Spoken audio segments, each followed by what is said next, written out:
Welcome back to the deep dive. Today we are strapping ourselves into the miniaturized submarine, maybe one like the one in inner space, and preparing to navigate the chaotic arteries of Hollywood.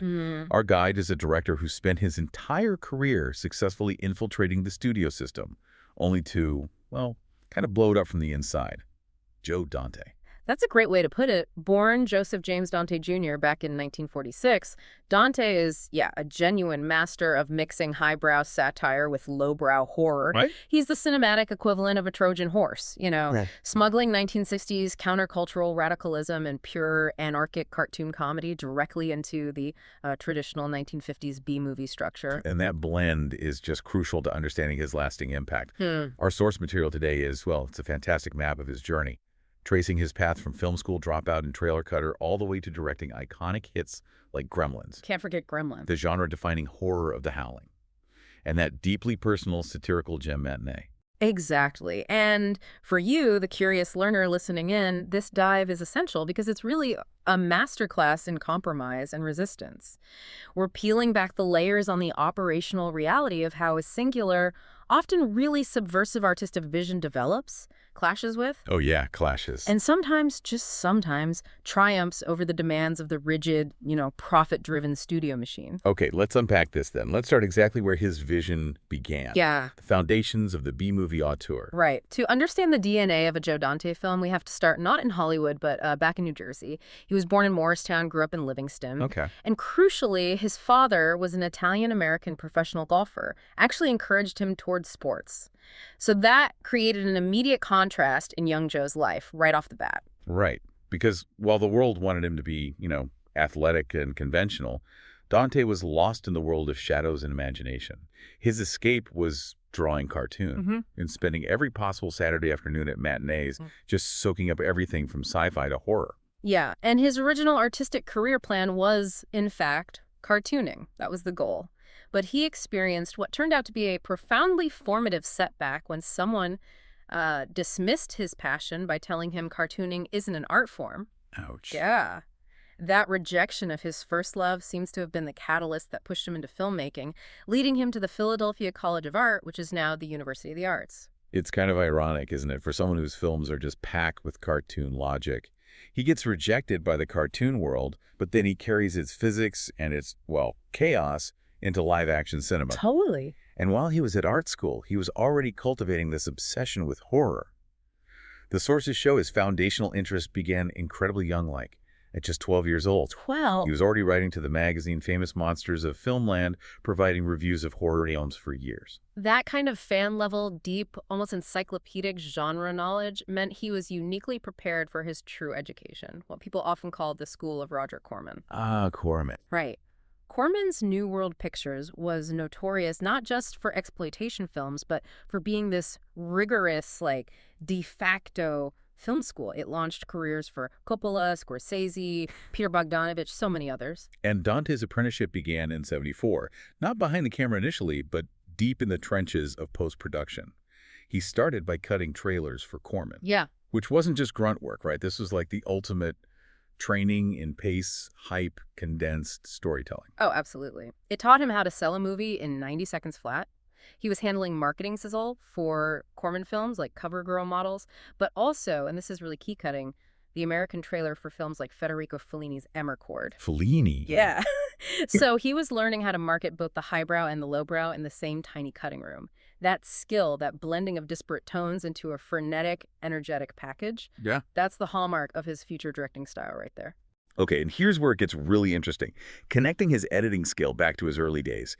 Even before Corman, as a student, he compiled this project called The Movie Orgy in 1968. This wasn't just some fun VHS mixtape. No, it was epic. It was this seamless 7-hour compilation that he edited together himself.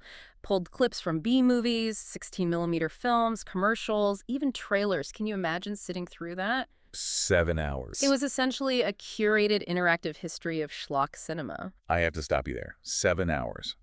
That experience must have fundamentally trained him to think in cinematic mashups.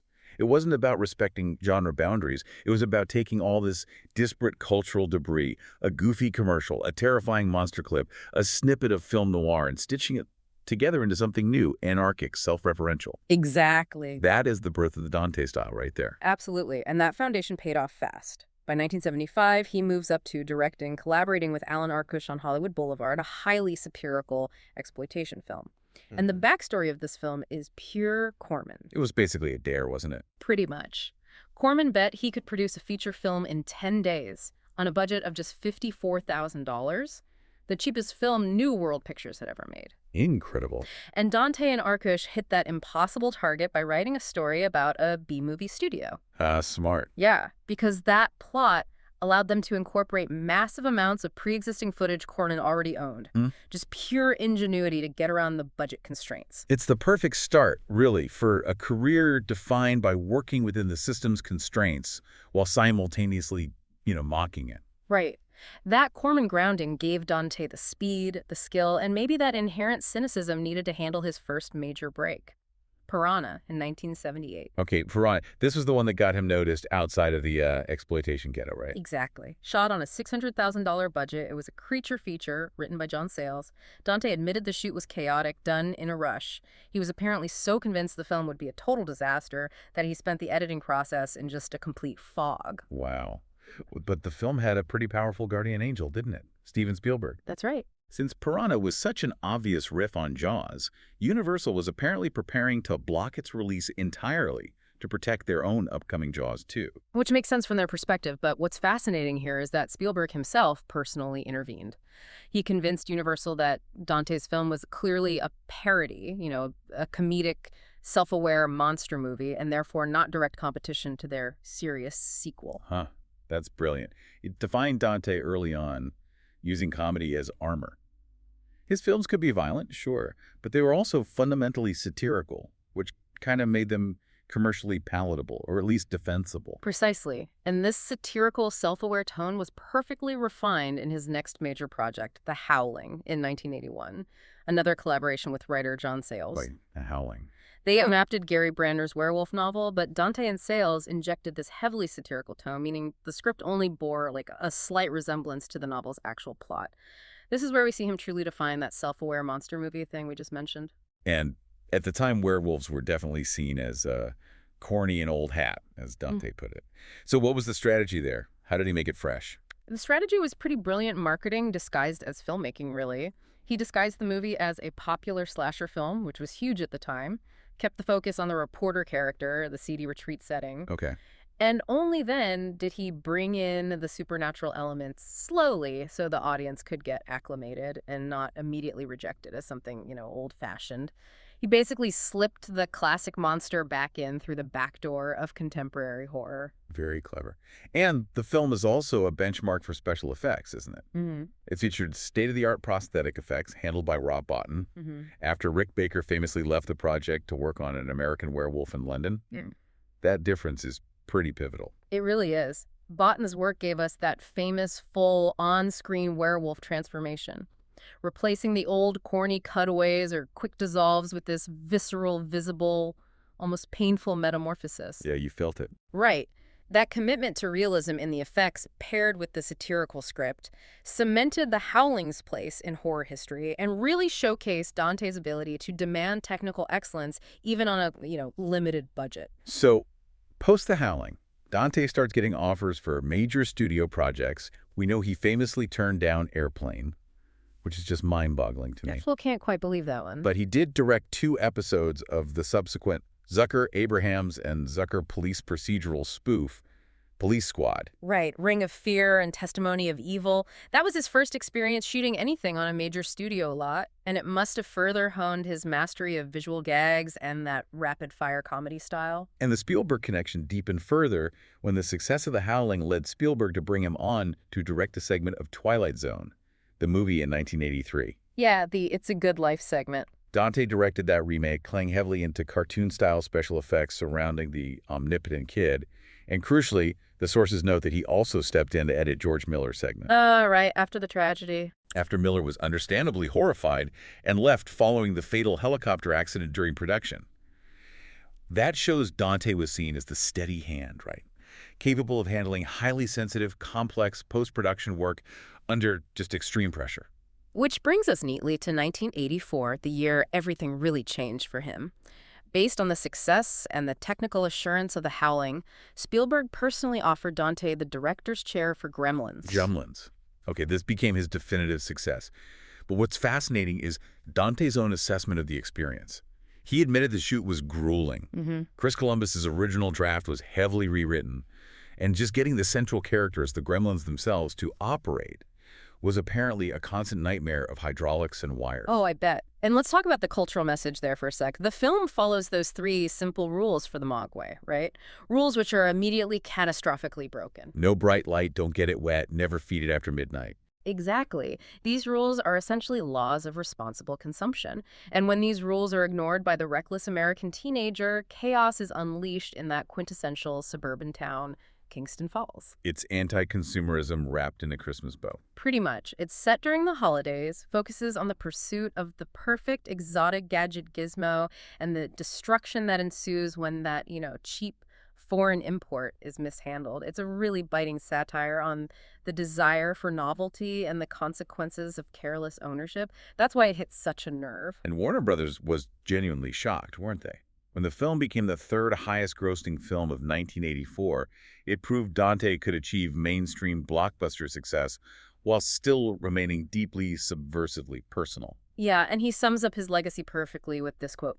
"It's the movie I'm going to be remembered for. If I get hit by a bus tomorrow, the headline is going to be Gremlins director hit by bus." Huh? He finds this legacy fine, he says, because even though it's not his favorite of his own films, it manages to express his personality despite being this massive studio production.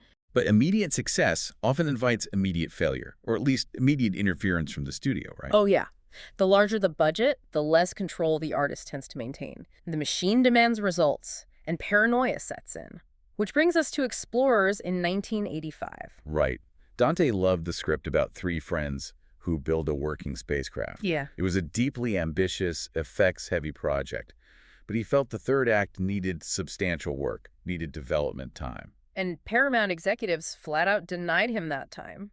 They forced Dante and the writer, Eric Luke, to basically improvise the story as filming progressed. Which is madness. Cinematic madness, especially when you're dealing with complex visual effects sequences and child actors. Okay, here's the real heartbreak, though, and this is where we need to linger on the tragedy of studio vandalism, really. Yeah. In the spring of '85, Paramount suddenly, without warning, changed the film's release date, moved it from late August way up to early July. Oh, wow. And they demanded that Dante stop editing and deliver a shorter rough cut immediately. So what's the implication of that? They essentially cut off the narrative development process before it was even complete. About an hour and a half of footage was just brutally excised. Hour and a half. Footage Dante later stated is presumably lost. This wasn't minor trimming. This was like amputating the heart of the story. I always wonder what was in that missing 90 minutes. That vacuum likely contained the character development, the thematic weight that would have anchored that ambitious 3rd act. The film you see today is really the result of commercial panic overriding artistic diligence. Yeah, Dante was devastated. He said, "The movie you'll see is not the movie I wanted to make. It's the movie I got to make up to a certain point and then had to stop." Still, despite being this truncated, compromised vision, it launched the careers of Ethan Hawke and River Phoenix. True. And it developed a strong cult following, which kind of proves that even a half-finished Dante film has some real power. Definitely. The next major studio hurdle was Inner Space in 1987. He initially turned down the script, calling it a blatant ripoff of Fantastic Voyage. He wasn't wrong. It only became appealing after Jeffrey Boehm rewrote it as a comedy, which, was a perfect vehicle for Dante's chaotic sensibility. Right. Dante recalled a positive experience making the film, especially praising the cast. Dennis Quaid, Meg Ryan, Martin Short, great combo. But once again, we see that studio executive fear cycle kick right in. Yeah, Dante recalled Warner Brothers executives taking him out to lunch and trying to influence his creative choices, telling him his work was not funny. Wow. Which is just an astonishing piece of feedback for a master satirist. And then they suggested recasting Martin Short, describing the star as not very attractive. Wait. They saw successful test screenings but still tried to force a change in the central comedic player? Apparently so.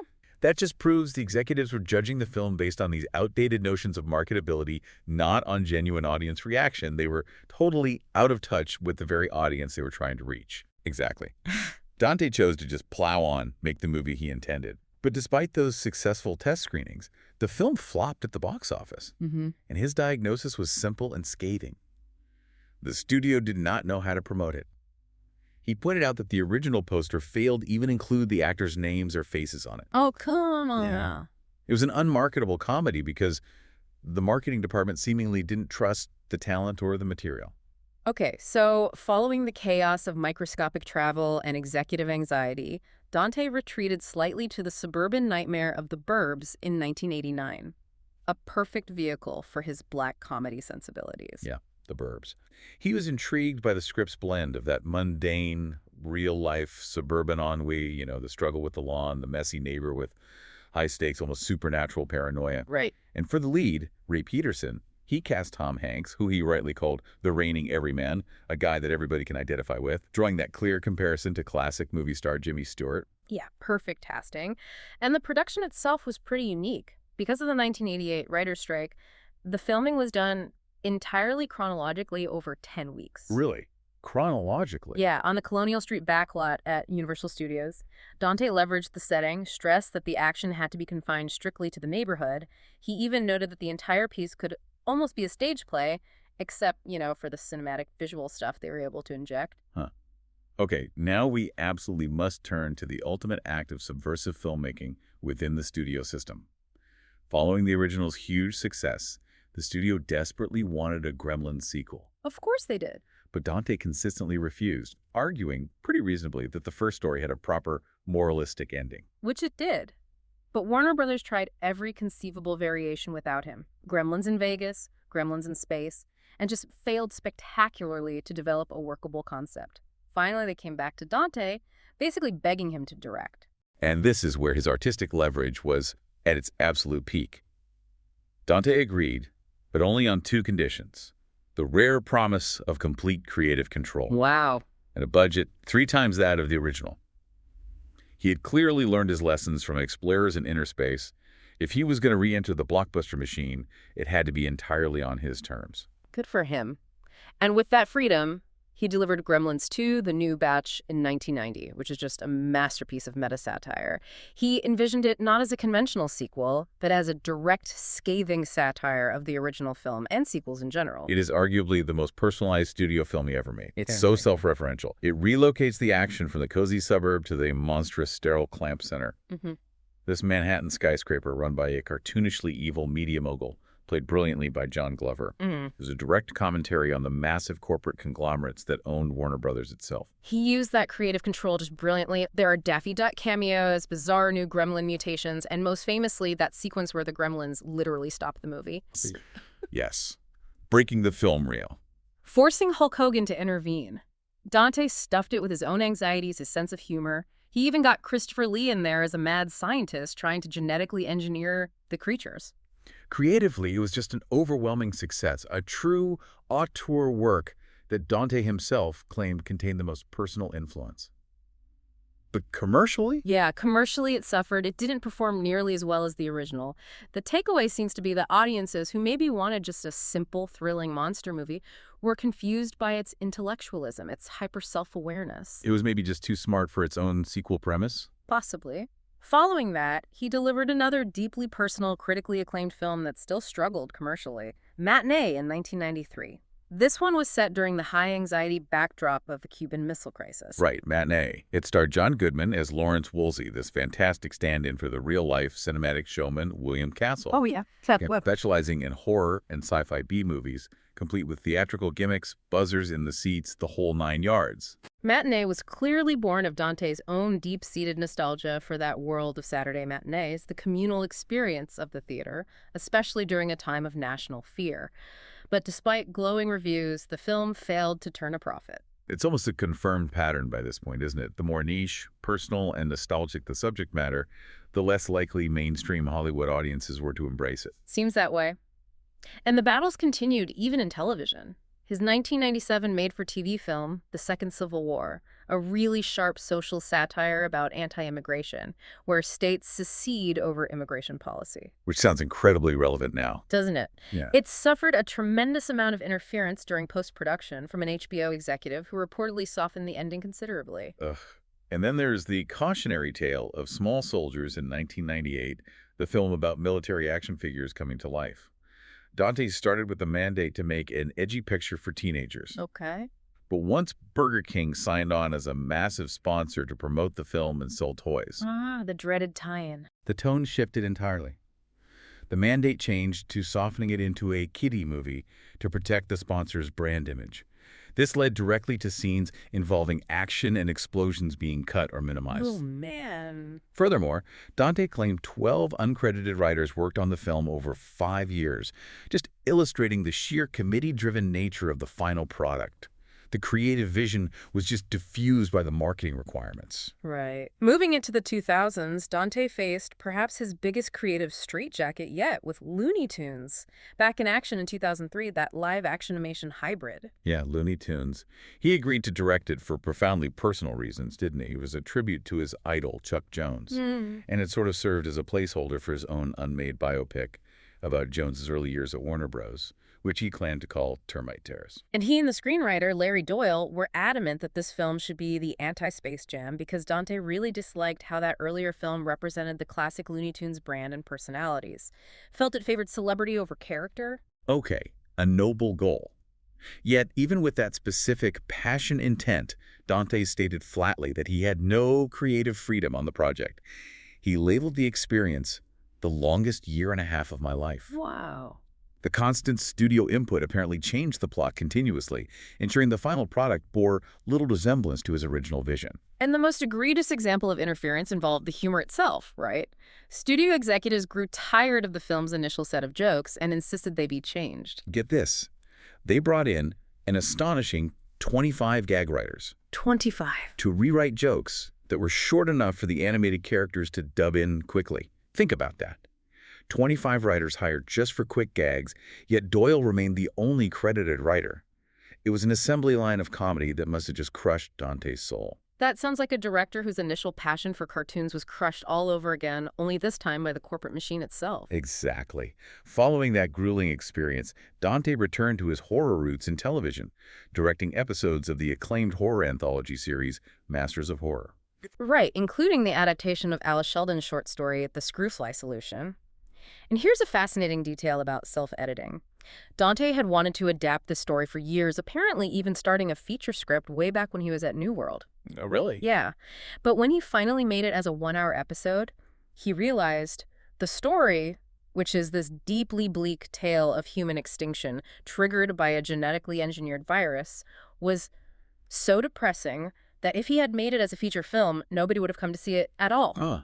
Sometimes the smaller format saves a story from commercial failure just by lowering expectations. Exactly. He continued his genre commitment by launching the web series Trailers from Hell in 2007. Which is fantastic, by the way. Oh, it's a great resource, where directors offer commentary on classic and cult movie trailers. He also directed the independent 3D horror comedy The Hole in 2009, which actually won an award at the Venice Film Festival. Good for him. And meanwhile, to, as he joked, get the rent paid, he directed 10 episodes of the Hawaii Five-0 reboot between 2011 and 2017. Okay, but here's where we get maybe the truest measure of Joe Dante's artistic ambitions. The extensive boneyard of unrealized projects. Yeah. This list is just a profound window into the films Hollywood prevented him from making. Yeah, the what-ifs. The passion project he struggled for years to fund was The Man with Kaleidoscope Eyes, a biopic about his mentor, Roger Corman, Right. specifically focusing on the making of Corman's 1967 LSD film, The Trip. Wow. This film would have seen Dante grappling with his own mentor's controversial past, wouldn't it? Corman, this visionary producer who launched so many careers, but who also often produced epically questionable, well, trash. Exactly. They came close, apparently twice. Dante even directed a live table reading of the script back in 2016, starring Bill Hader as Corman, Jason Ritter as Peter Fonda, and Ethan Embry as Jack Nicholson. Great cast for a reading. And here is that fantastic, morbidly practical detail that says everything about the realities of independent filmmaking. A cameo role featuring Roger Corman himself was reportedly shot in case he died before production could ever actually begin. Get out. Seriously. They were so afraid of losing the central figure that they future-proofed the film's existence. I have to pause and reflect on that level of morbid practicality. That speaks volumes about the dedication required to birth a passion project outside the studio system. where the sheer length of the development process means you genuinely risk the death of your key subjects before you can roll cameras. It's incredible. Despite all that effort, the project was effectively shelved following Corman's passing and was eventually adapted into a graphic novel instead. A shame. And his other passion biopic, Termite Terrace, about Chuck Jones, also remains unmade. Right. And he was attached to some huge mainstream franchises, too, which gives you a glimpse into what those films could have been under his satirical eye. He pitched an early attempt at a Jaws sequel as a spoof, titled Jaws 3 People. 0. I imagine that level of self-parody aimed at a massive franchise like Jaws. Wouldn't that have been something? And he was attached to the Batman early on. What's fascinating about this is the casting idea. He wanted John Lithgow to play the Joker. Lithgow is the Joker, directed by Dante. The very idea. It suggests a tonal shift toward the truly bizarre, probably channeling the original absurdism of the 1960s Batman TV show, maybe. Could be. Wild to think about. He was also briefly attached to the early development of Jurassic Park, which is another fascinating counterfactual. But we also see the cycle of interference repeating with other high-profile projects. He was attached to direct a tongue-in-cheek version of The Phantom with Jeffrey Boehm. Okay. But Paramount pulled the plug right before shooting over budgetary concerns. The subsequent version was made much more seriously under a new director, and Dante only received an executive producer credit. Just constant interference. It proves that even when the talent is proven, the studios will often revert to cautious commercialism. Seems to be the pattern. And his extensive list of refused opportunities confirms his selective nature, too. He turned down directing Halloween the 3rd, Season of the Witch, The Flintstones, Casper, even the James Bond film The World Is Not Enough. Wow, Bond. Yeah. He only chooses projects where he believes his distinct worldview, that blend of wit, anarchy, and satire, can actually be expressed. And that worldview is informed by just a phenomenal synthesis of influences. Beyond Corman and Chuck Jones, Dante cites the witty anarchy of Frank Tashlin and Ernst Lubitsch, the grand style of Mario Bava and Jean Cocteau, and the classic horror of James Whale. His favorite films reflect this synthesis perfectly, ranging from Lubitsch's comedy To Be or Not to Be, to Sergio Leone's epic Once Upon a Time in the West, and Whale's masterpiece, Bride of Frankenstein. It's a combination of the witty, the grand, and the monstrous. Exactly. He even admitted he frequently steals gags from the manic 1941 comedy Hellzapoppin'. A director who steals gags from a 1941 comedy to put into a commentary on corporate media, like he did in Gremlins 2. That is exactly what makes Joe Dante such a singular voice in American cinema. #NegOutro. So, okay, what does this all mean when we synthesize Joe Dante's career? His trajectory is really a portrait of constant negotiation. His infectious enthusiasm, that deep love for B-movies, cartoons, satire, was consistently, it seems, at war with the relentless commercial demands of major studios. Yeah, and that negotiation led to signature successes, absolutely, like Gremlins. But it also resulted in profoundly heartbreaking, truncated projects like Explorers, where a significant chunk of the film was just lost to a panicked release schedule. Right? And it also led to creatively controlled, maybe noble failures like Gremlins 2, which was simply too honest, too meta in its appraisal of the sequel premise for mass appeal. His genius really lies in his ability to blend comedy and horror so seamlessly. That allowed him to be a powerful social satirist while somehow maintaining commercial appeal, at least sometimes. He packaged the anti-consumerism message of Gremlins and the anti-immigration satire of the Second Civil War in highly entertaining, approachable genre packaging. And if the battle for artistic integrity is the primary theme of his career, then that extensive boneyard of unrealized projects, from his Corman biopic to his early version of The Batman, that might actually be the purest, truest window into his ultimate artistic ambitions. It shows us the path he wanted to take before Hollywood interfered so often. Which raises an important question, I think, for you to consider as you wrap up this deep dive.